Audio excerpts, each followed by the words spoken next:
Wow, 2 videos in one day.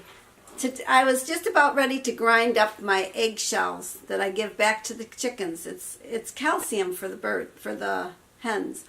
And so what I do is I dry the eggshells and then I grind them up again and give them to the hens. So I'm going to take you along with me to do this little process and show you what it looks like. But this is what they look like before they're ground.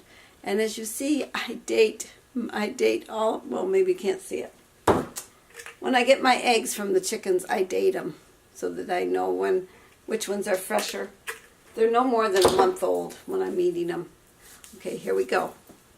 Okay, what I do is I put the eggshells, I dump them into the blender.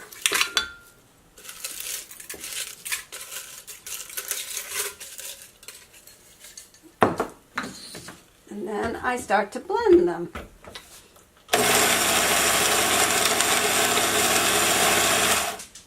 And sometimes you have to shake them up a little bit to get them down in there.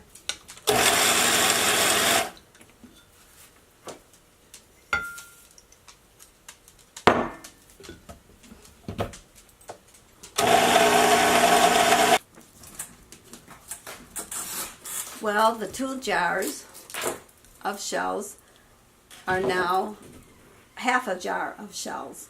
And this is what my chickens I'll put it in with their food and they will eat it and they'll get more calcium and it gives them nice strong eggs.